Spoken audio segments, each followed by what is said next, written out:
Delighted you were able to be here with us on International Women's Day for our session, our webinar on women and road safety. Are we on track to meet SDG target 3.6? Before I open up to our panelists today, and I'd just like to mention the panelists that we have Lotte Brundum, the Executive Director of Global Alliance of NGOs for Road Safety. We have Ennika Henry, the head of the UN Road Safety Fund. We have Mao Makatnagre, Communications Manager for Youth and Road Safety, Sirma Boshnikova, CEO of Alliance Partners, and Kate Barnes, Head of Public Policy, Safety and Inclusion from TIER. Before we start our panel, I'm delighted that we have our Secretary General with us here today, Young-tae Kim. I'd like to invite him to give opening remarks. Young-tae. Thank you, Sharon. I'm very delighted to open this webinar today, and thank you very much, the Minister Meref Mikali, and also other panelists participating in our discussion today. And in fact, the gender is a very important topic today, and in the OECD context, ITF is strongly supporting this discussion in incorporating with our international partners and member countries, and also with our corporate partnership board members coming from mostly from the private sector. And in fact, when we talk about gender, we usually highlight two aspects. So one is employment aspect, and the other is safety aspect. But today we will deal with the question on safety. But road safety, as you know, is also one of the most important topics in the mobility sector today. And ITF has a long tradition of dealing with this question very seriously. We have a special, the entity called Permanent Working Group on Road Safety Statistics and Data. And also we publish annual report on road safety. So this is inevitably, undoubtedly a very important topic for the global community. And I'm happy to invite you to share some insights and ideas about this question.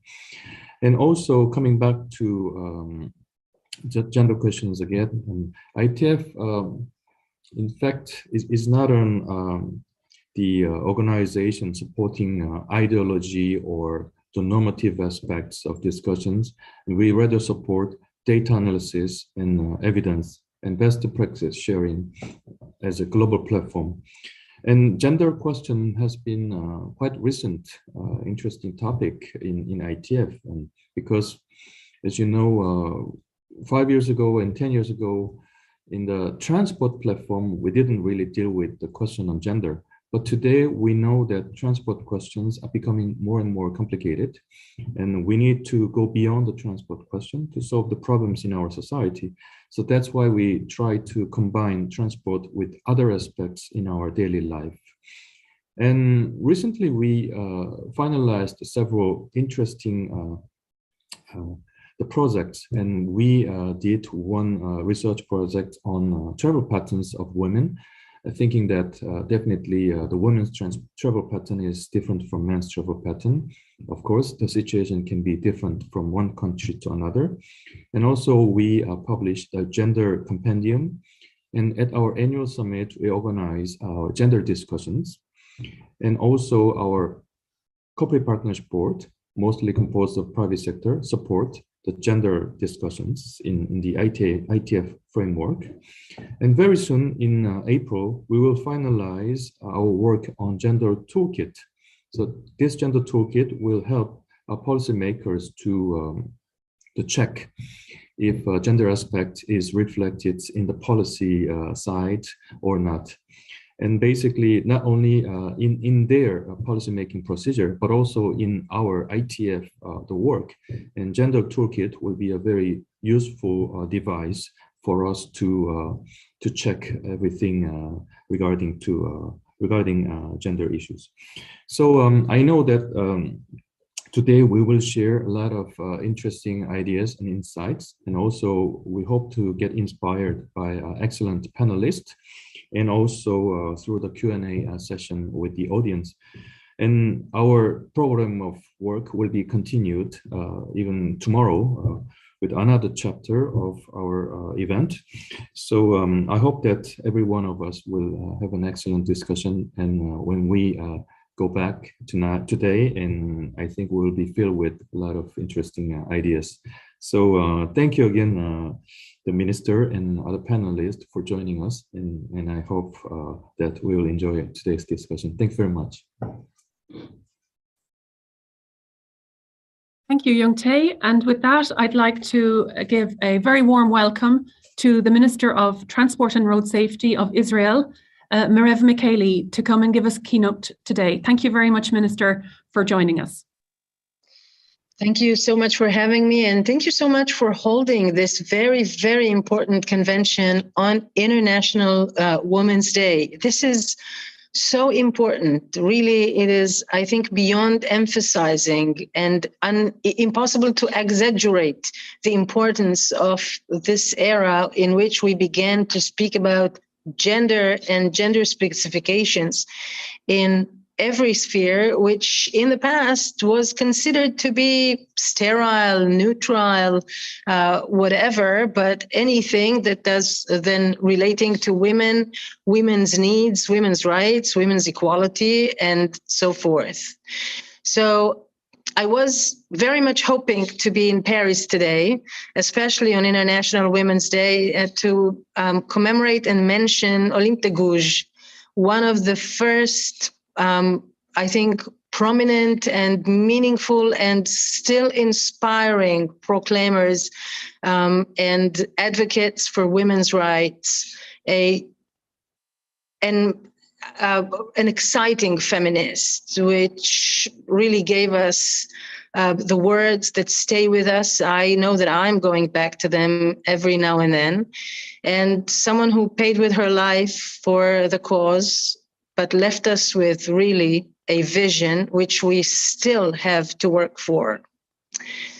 When we speak about transportation, we have recent data in Israel, which shows what we all know already, because it is very consistent with the data from Europe. 82% from the involved in accidents on the road are men, only 18% are women. That is somehow not surprising for any of us. It is so because of two main reasons. One is that men tend to be more reckless, to take more chances, to look away from danger, and the fact that they are much, much more on the road, traveling many, many, many more kilometers. A lot due to this being their work. So there is so much inequality here spread around the many, many reasons for this data.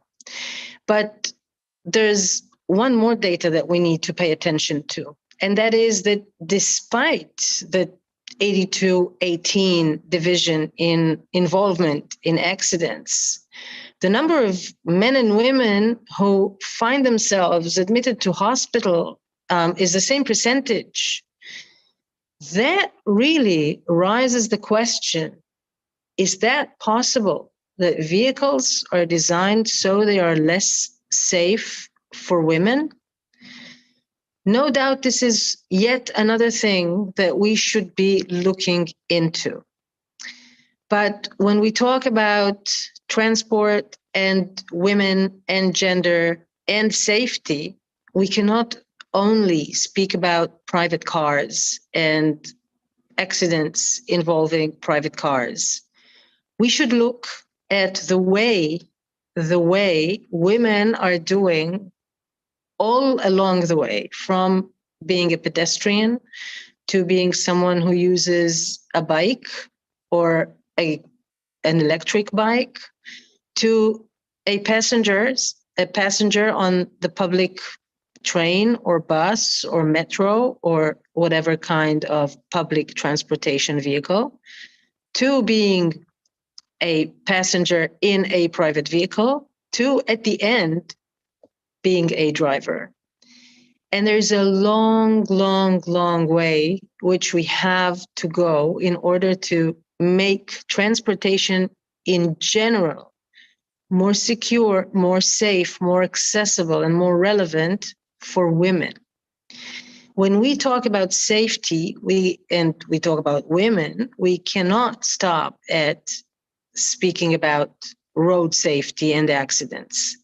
We have to ask ourselves, are we safe in public transportation? Are we secure? Is our body secure from harassment, from inappropriate manner, from discriminating behavior or conditions? Unfortunately, the answer is still no. And too often, it is very tricky to be able to find the answer to this. How do you tackle sexual harassment on a bus other than education, education, education, and a general action, a major action for gender equality on all spheres of life? And yet, we should fight and we should insist and we should make sure that we do find solutions for sexual harassment anywhere along this very, very long road of ours to get wherever it is we want to get to in life and on our very long journey to equality. So indeed, transportation is not merely going from A to B from one place to another. It is a vehicle for us to get to where we want to get in life. It is yet another mean for social mobility, for private, personal mobility. It is a way to mobilize parts of society. It is a way to connect people on so many levels.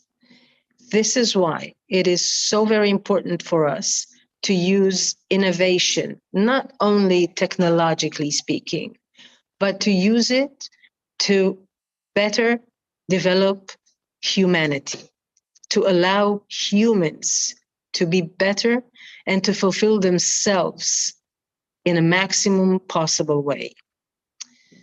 I am very grateful for the ITF to, first of all, really make the gender toolkit accessible for us all. I'm sure it'll be very helpful for us in our study and our work to better transportation, to better safety, and to better equality for women and for all humans, no matter what difference we have among us. And I look very much forward to seeing you in person in the big ITF convention in Leipzig in May. In the meantime, safe travels, be safe, and let's make any and every effort to make everyone else safe. Thank you again for having me, and have a great conference. Thank you very much, Minister. Thank you for those words. And we look forward to seeing you as well in Leipzig in May. And hopefully many of you here with us today also at our annual summit in Leipzig in May from the 18th to the 20th, where road safety, of course, will be a large topic. The theme of the summit is inclusive societies, and we will be focusing also in some of our sessions and ministerial roundtables on road safety. Let me move to the panel. And welcome them all here today with us. As you all know, as I mentioned, we have a session in our annual summit looking at the topic of road safety. That will be a ministerial roundtable. The discussions from here today will feed us input into that session in Leipzig, and that's also ahead of an important UN meeting at heads of state level, which will happen at the end of June and the start of July. So for our panelists here today, we really want to focus on the SDGs and understanding that SDGs are about leaving no one behind. And specifically, target 3.6 is about gender equality and having the global road death numbers. I'd like to ask our panelists, what is your organization doing to meet this target? And what are the particular gender aspects that we should pay attention to in this regard? And I'd like to start off firstly with Enika Henry, who is the head of the UN Road Safety Fund. Enika. Good morning to all, and happy International Women's Day to everyone. I'm heading the UN Road Safety Fund, and this is the part of the UN system that is working to ensure that the UN system agencies and our vast network of partners are doing all that it can to leave no country behind when it comes to, living a life where every road user is safe and is able to benefit from affordable, accessible, and sustainable ways of getting around. And with our growing number of partners, the fund is increasing its capacity to customize tried and tested ways of reducing road crash risk within the context of low and middle income countries. And we do this through our projects, which focus on 5 critical aspects of road safety systems. The first being road safety management, where, for example, in Arab countries, we're working on building the capacity around data gathering for hopefully the input to the first Arab Road Safety Observatory. We're also looking at vehicle safety, where we're focusing on rules and standards for admission of vehicles to traffic.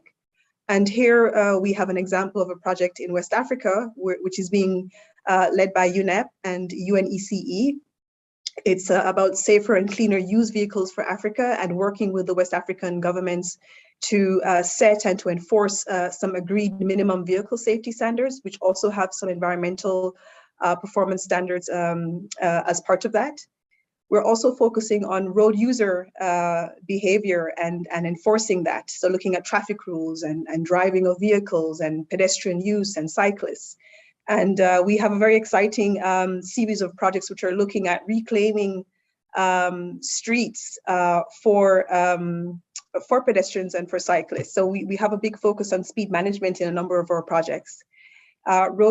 Safe roads, how they're designed, how they're constructed, maintenance, signage. These are things that we're looking at as well, including through better and safer walking and cycling lanes, particularly in a number of African cities. And post-crash care is another area that we're looking at. In Azerbaijan, for example, the fund is working with the government to develop a model for an operational emergency management system to really improve the timeliness and the effective provision of post-crash care to victims of road traffic injuries. So this is how we're at the fund working on tackling this issue.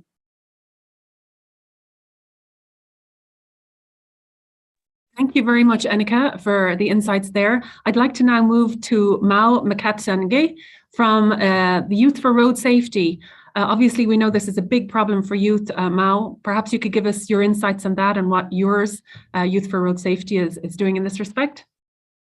Yes, of course. Thanks so much, Sharon, for the really nice question. So as you mentioned, I work with yours Youth for Road Safety. And essentially, we are a global road safety organization that works with and for young people to demand and deliver policies and development around road safety and sustainable mobility. So how we do this is we essentially provide young people with the resources, the opportunities, and the partnerships they need in order to implement road safety strategies within their countries and their regions. So what we do within the coalition, yours Youth for Road Safety, through the Global Youth Coalition, which is our youth network, is that we raise awareness on, first of all, of road safety being a youth issue. And you might ask, well, why is this a youth issue? Because it encompasses so much. Well, the thing is, young people experience the road every day. It's a very huge part of our life just because we need it to get from one point to the next.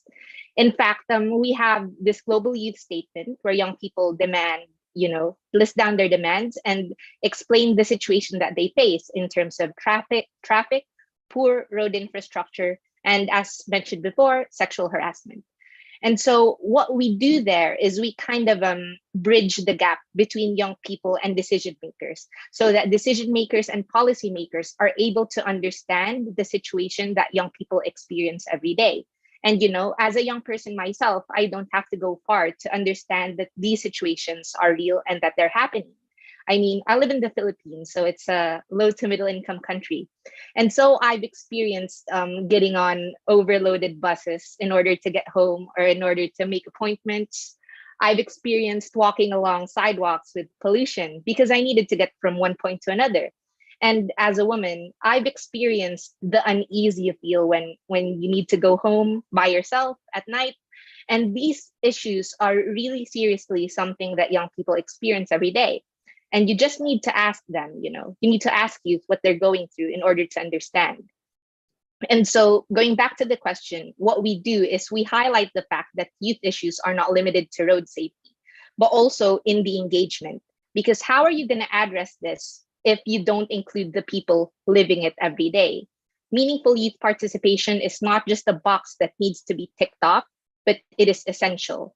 It is not something that can be ignored during policy process. And youth perspectives must be included from the very beginning, because who else could tell policymakers about the realities happening on the ground than the people who experience it? And I just want to cap off by saying that the yours, Youth for Road Safety, through the coalition, call on youth partners to build alliances and develop common agenda with other NGOs who work on road safety and meaningful youth engagement, and also goes for interlinking agendas between road safety and other SDGs, SDGs that include poverty, climate, cities, communities, and gender equality. So yeah, that's what we do at yours. Thank you very much, Mao. And I'd like to move on to Surma Boshnikova, who's the CEO of Allianz Partners, and ask Surma, from an insurance and assistance service provider perspective, what outlook on what we need to do to achieve the SDG road safety target, and also gender aspects in that regard. Thank you very much, Sharon. And it's a great privilege for me to be today and to participate together with these great panelists. And I would like, first of all, to congratulate everybody with the International Women's Day. And for those that I know, I'm Bulgarian. And this day reminds me of my childhood, because in Bulgaria, this is a great day. It's a day full of smiles, flowers, a lot of good feelings. And I know that in these challenging times, it's very difficult to talk about celebrations, but I still encourage all of us to keep the positive spirit and to believe in the positive future of this world. And the second reason why this day is very important, and I'm explicitly thankful for being invited, is that we need to talk about diversity. We need to talk about respecting uniqueness and recognizing uniqueness. So I feel really privileged to be today with these great panelists that are representing also diversity in different worlds. And I feel like I'm in a borderless world, which is now very important for all of us. So if we talk about what Allianz Group is doing and what we are doing in this area and what is needed to be done, we strongly believe that road safety is an important topic and cannot be solved by one stakeholder, neither government or private companies. So that is why we believe that it's very important that we work together. The purpose of Allianz Group is we secure your future. And this very well resonates also with the SDG 3.6 target. We strongly believe that we are one of the key stakeholders, together with many other industry players, to reduce the fatal deaths on the road, to increase the safety on the road, and etc. And let me give you a couple of examples that we are working on and we have delivered already, and I believe we're doing our humble contribution to the road safety and to the achievement of the target SDG 3.6. So for some of you that know our group, we are the leaders in the area of micromobility. We deliver insurance solutions and service solutions for many e-mopeds, e-bikes, and there is a good reason for this. We're carefully also monitoring the reasons why there are some accidents on the road with these e-mobility devices, and we see that one of the key reasons for this is that it's driven by driver inexperience. So that is why we believe it's very important, and what we are working with some of our partners is that we launch some educational trainings in terms of how we can learn better to drive the e-scooters and e-bikes that would allow us to reduce the traffic jams, the accidents on the road. The second thing that we did with one of our partners is we provided 50,000 helmets. That is also allowing people to prevent from fatal events on the road if something unexpected happens. So this is one of the examples that we are doing in the area of micromobility. The other example is that, and we're also working with our partners that are also now producing these devices of what is good for, do we need bigger tires, what is important for the device, and etc. Another example is we are the market leader in the area of roadside assistance. And traffic jams are always one of the reasons for fatal or for big accidents. So our task as a company that is delivering roadside assistance is that if there is a car that is blocking the road, our task is to evacuate this car as fast as possible to make sure that we avoid any traffic jams and to make sure that we avoid any fatal accidents because of the traffic jams. We also believe that it's very important to work with the municipalities and with the different regulators to build a better infrastructure in terms of, how are we moving in the city and etc. At Allianz, we also have the Center for Technique, the Allianz Centrum for Technique. And what we are doing, and this is a centrum that is not actually delivering profit or etc., but we are working a lot on crash tests, and we are working a lot with different industry players to show them, and to help them to increase the safety of the cars on the road and etc. And we believe that this is very important. And last but not least, of the examples that I wanted to provide, and then much more, is that we are working a lot with our drivers and with our clients to implement the telematic solutions. And telematic solution is not seen for us as a reason to increase or to reduce price of the insurance. We see it more as a reason where we actually help our clients to change their driving behavior. We believe this is very important also to increase the safety on the road. And this is our contribution as a company, as a group, to achieve the SDG 3.6 target. So these are just several examples, but we are very committed together with those stakeholders to make sure that we have a safer roads.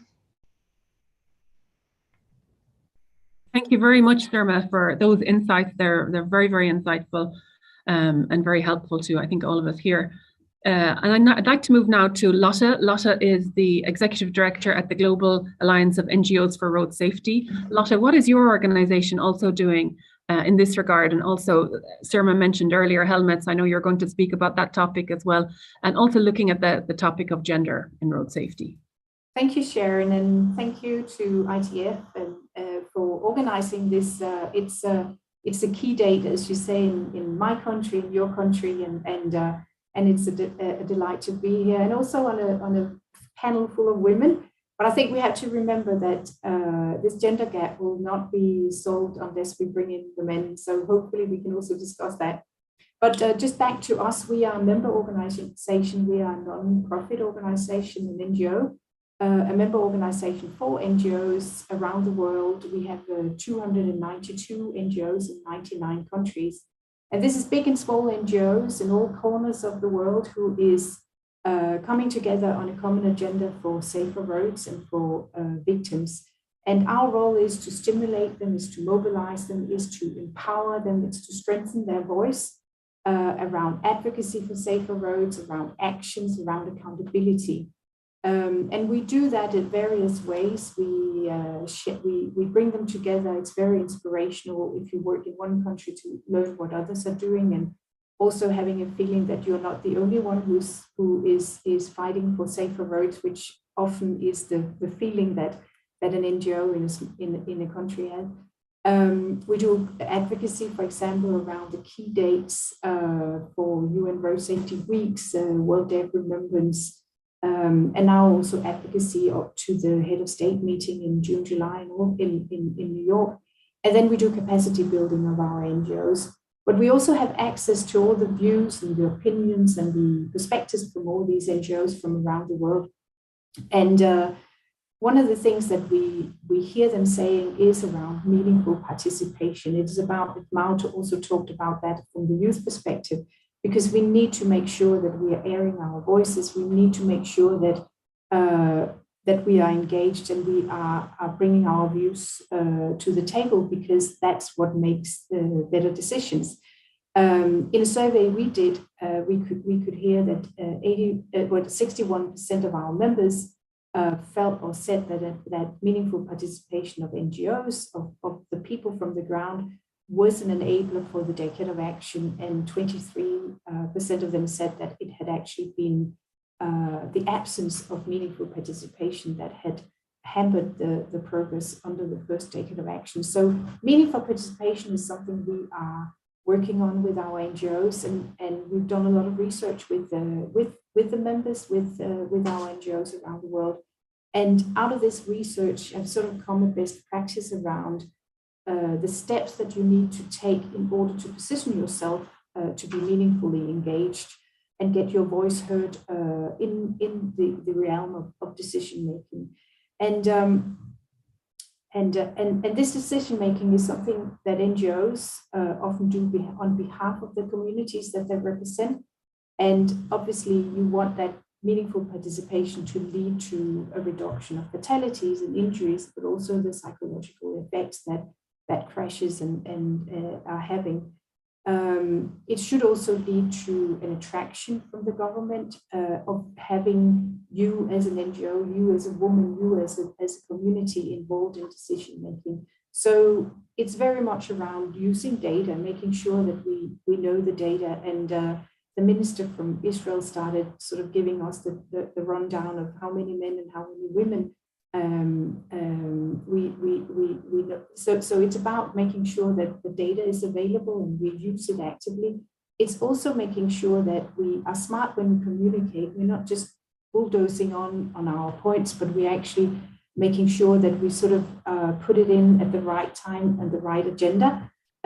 So it's very much around also building on the political systems that are there, the opportunities that arises.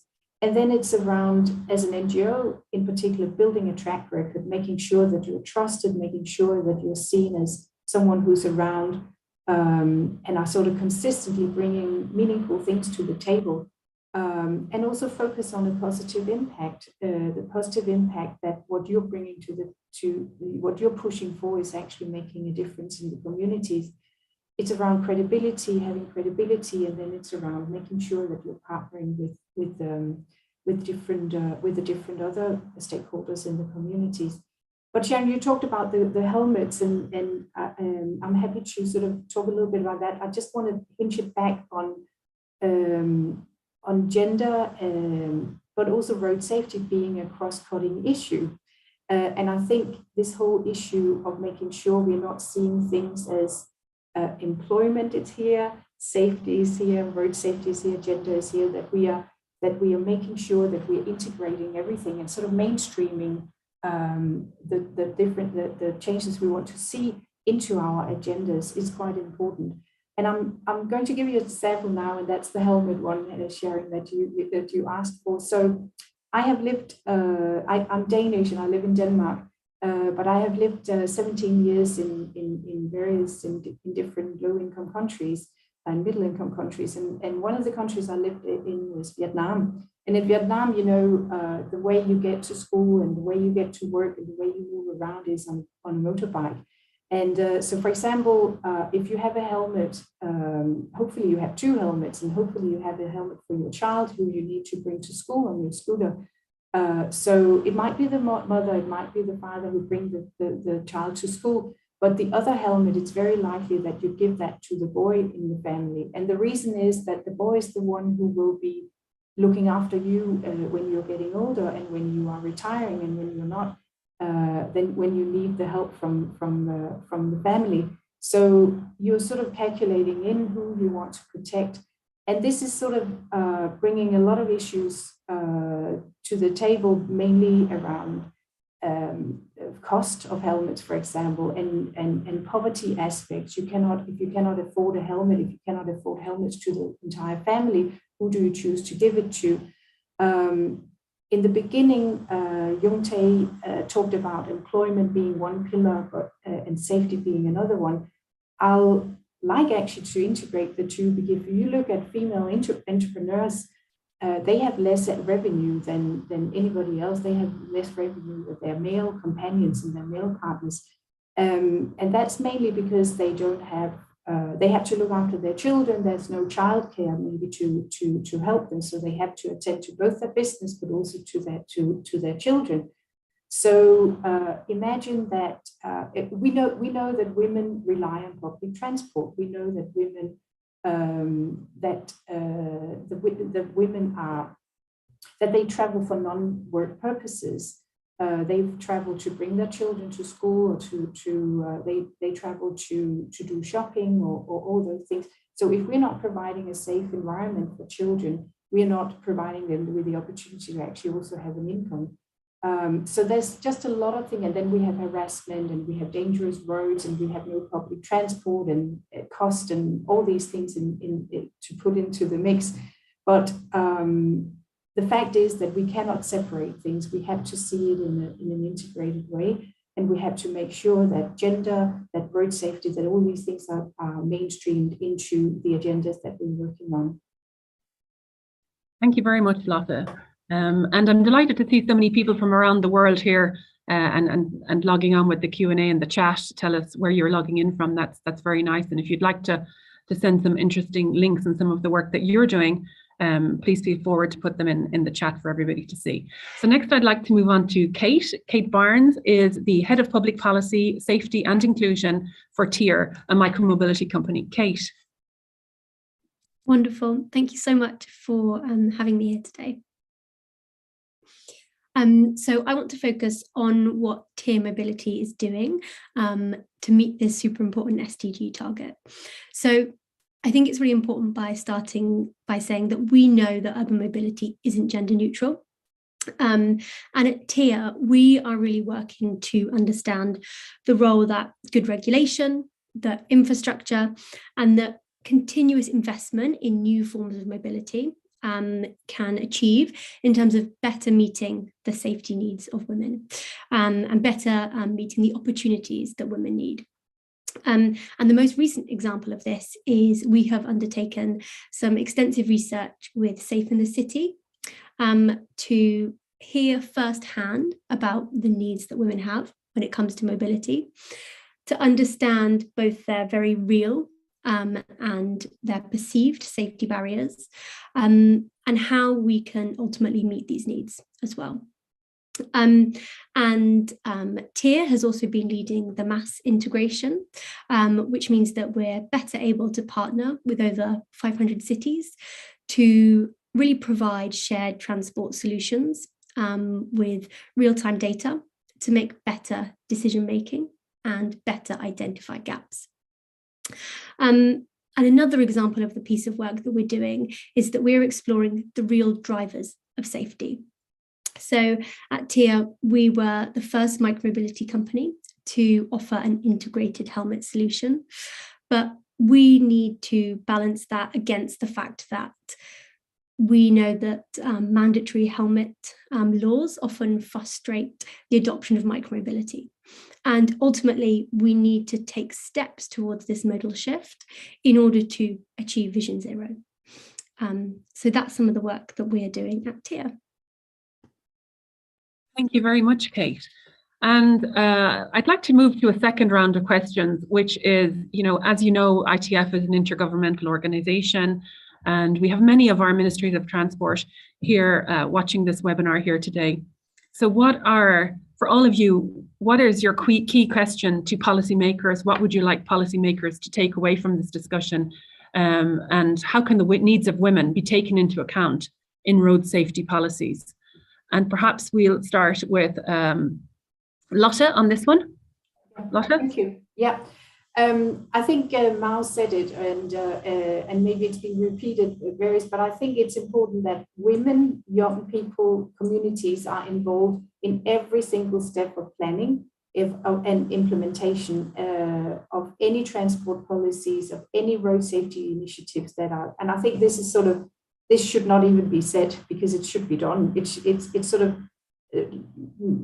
the page 1 in the book that we're writing here on participation. Decisions are better when you involve the communities, when you involve youth, when you involve women. And those who are affected. I think also the fact that we're talking about roads and transport as an enabler for SDGs and for wealth and for everything, we could also oppositely look at a lack of the same as a disabler. And clear examples have been given here on how women are not having access to labor market, are being harassed and therefore are not actively participating in the life. So my message to ministers would be: it's the political will, and it's behind, put the work, put facts, and put actions behind the words that you're making. So ensuring that the political will is there, and then also the mainstreaming aspect. It's sort of mainstreaming is not.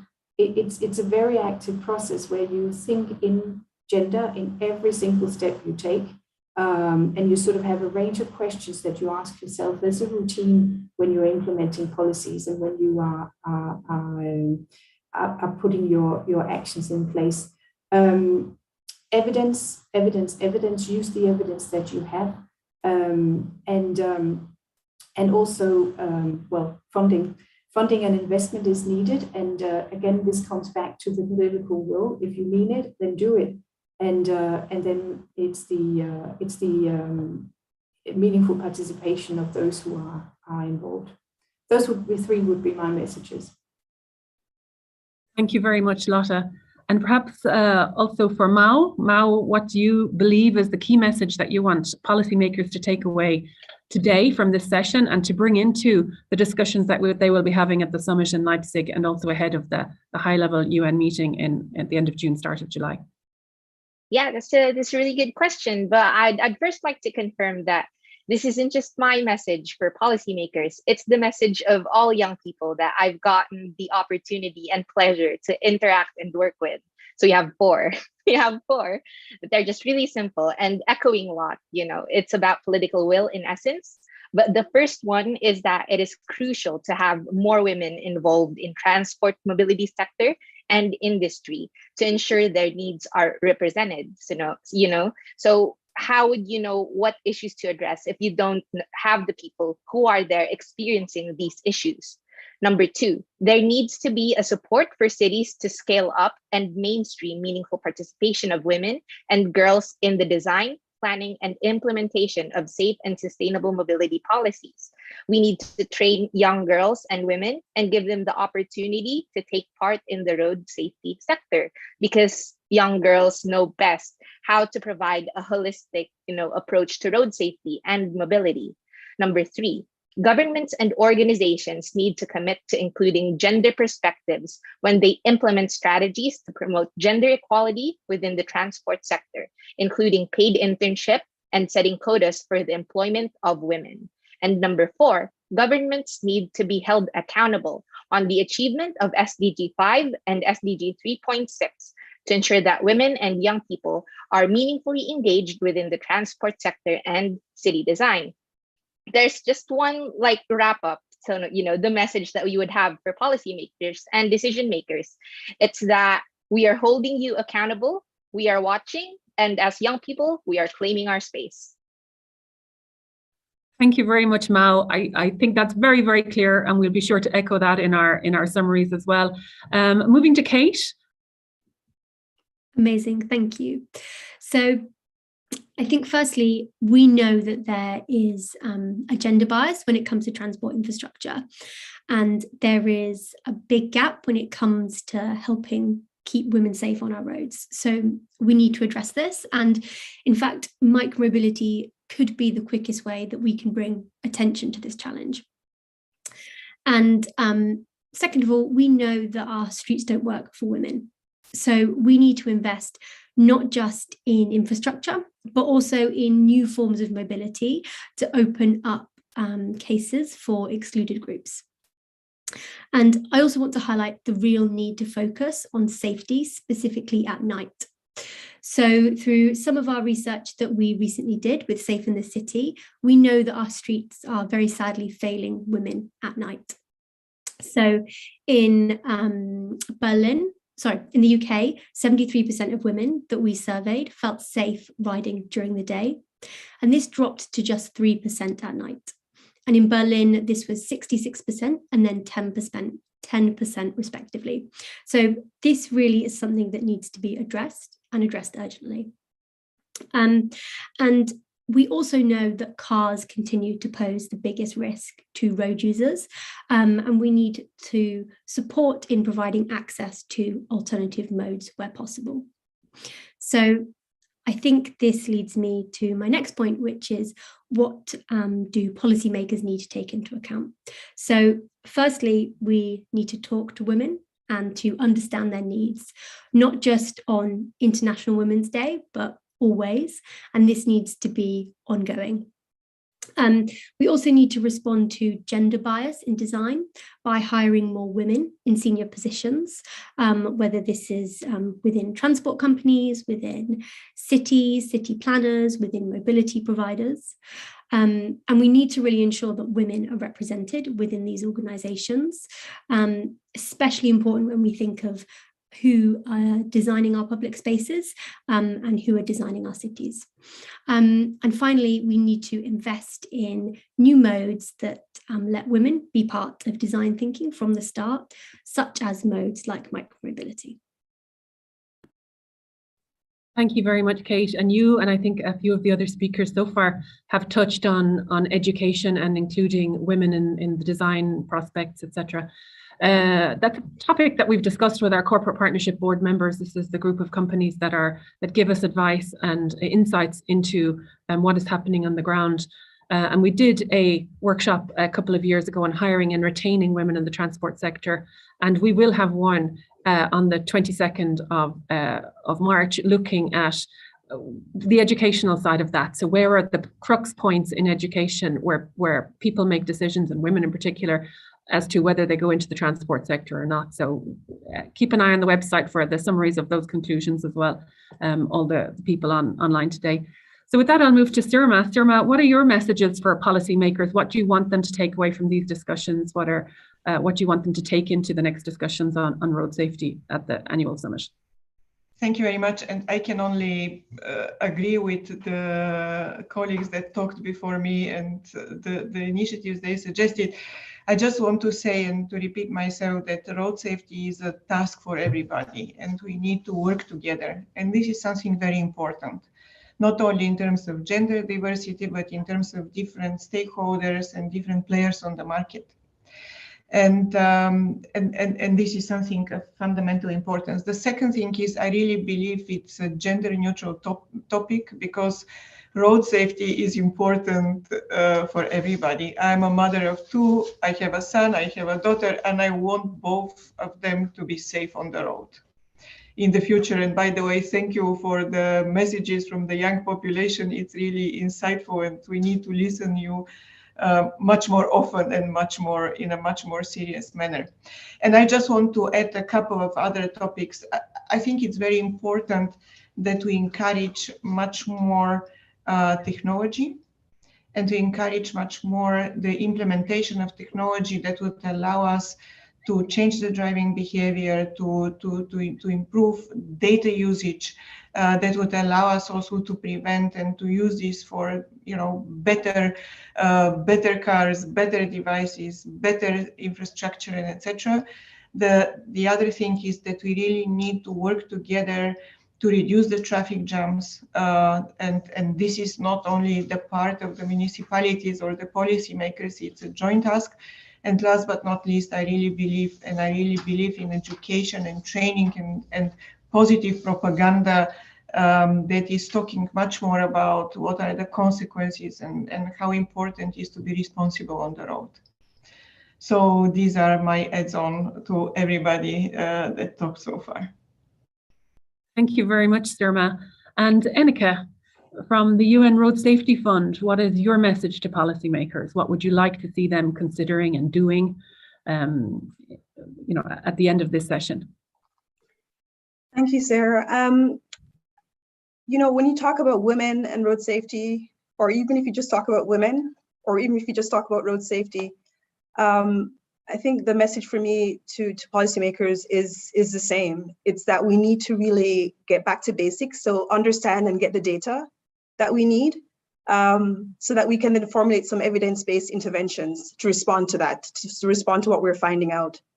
But I don't think it's enough to stop there, because even today we do have the answers, we do have data that we can work with, and we do have a vast amount of evidence-based interventions. We've seen what's worked in high-income countries, but we have an issue with mainstreaming road safety as a development priority. I think the numbers are devastating. 1.3 million people dying every year. It's the #1 killer of children right now. And yet still, we don't see road safety being mainstreamed, across the G20, across the G7s, in the development priorities for regions. And I think we need to do a better job collectively, from citizens all the way up to the politicians, on making this happen. And just to illustrate my points here, when we talk about data, if we want to reduce the road traffic crash risk that women face, okay, it's not as much as women, but it's not a race to the bottom. I think even one death of a woman is something we need to improve upon. And you asked the question, well, what do we know about women so we can actually improve on the road safety performance there? And when you look at what data we have, you can see that there are important data gaps concerning, for example, vulnerable road users, which we talk about pedestrians and cyclists and motorcyclists. And these vulnerable road users, they account for more than 50% of all the deaths that we have across the world. But still, road infrastructure is not being designed with them in mind. And we know women are a big part of this vulnerable group I've just described. So are there pedestrian crosswalks? Are there street lighting, pedestrian crossings? And developing countries, we know, they have the highest proportion of fatalities for vulnerable road users. But the data there's a big data gap, because the actual burden of these road crashes on vulnerable road users, we actually don't really know, because there's significant underreporting for road crash data, particularly in low and middle income countries. But even with the unknowns on one side, there are a few things that we do know which are specific to women. Statistically and culturally, we know that where the children are, you will find the women. And so that's why UN Road Safety Fund projects like the one I mentioned before in Africa, where we're really trying to deliver safer walking and cycling lanes, particularly where the school zones are, that will play a role in protecting women. So that we do know, and we can respond using evidence-based responses and interventions on things like this. Recently, last year, there was also from the Insurance Institute, I think it's a US-based organization, they delivered a report which said that women are 25% more likely to be killed in a car crash than a man would be, and to sustain serious injury. And there they found that contributing factors included the fact that the vehicles probably needed to be a little bit more safer. So there we can have some evidence-based responses as well. Women are driving these smaller cars, which give them less protection. Men are driving larger cars, which also have the mass to help with the protection in case of a crash. And so the research is suggesting that improving vehicle safety through changes like occupant compartment and improving seatbelt use and airbags will also help to protect women. So I think that with the little data that we really actually do have around specific things about women, we can actually respond to keeping women safer. So again, my call to policymakers is help us to get the data that we need so that we can respond using evidence-based solutions. We know that they work. It's not rocket science. We just need to actually start doing them, implementing them in more countries. And I think with your support in mainstreaming road safety as a development priority, it could actually be a possibility. Thank you very much, Enika. Lotta, you'd like to come in? Yeah, thank you. I couldn't agree more than Enika. Data is crucial, but there is a lot of data out there. And I think I hope we're not sitting and waiting for more data, because there is a lot of data already, and we also know what works. I mean, we cannot hide behind sort of asking for data and say we need to know more, because we know what works, and we know that for ages. It is about political will. But full stop, it's about political will. And if decision makers are not want us to have safer roads and are not convinced by the numbers that we have and the data we have, which is available, it's also the civil society, and it's about accountability, and it's about private sector stepping up and saying, this is what we need. to fulfill what we also set out. It's about priority, and again, it's about mainstreaming, but mainstreaming in a way that we are all pushing the same direction. And we have a golden opportunity now. We have a new decade, so we're given a second chance here to actually do what we set out to do 10 years ago. So we have a second chance now. Let's grab it. We have a head of state meeting in a couple of months' time. It's a golden opportunity. The first step is the Leipzig meeting. Let's make sure that there's a powerful declaration coming out of that can actually move us forward up to the head of state meeting. That's it's a crucial time. It's very, very, very important that there is that political will, because those declarations, that meeting is where you're bringing all the UN member states together. They are making statements. They're sort of contributing to the declaration, and the declaration is our recipe for how we move forward. So let's let's all try to push for that head of state meeting to be meaningful, and let's make sure that our decision makers, my decision maker in Denmark, all your decision makers in your countries, all our 292 NGOs are pushing to make sure that their decision makers are making a contribution into that declaration, because that's where we are summoned. That's where we're together, and that's where we show the way into the next 10 years.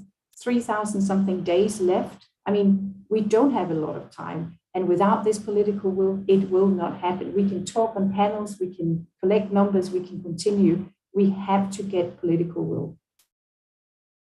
Thanks, Lotte. Ineke?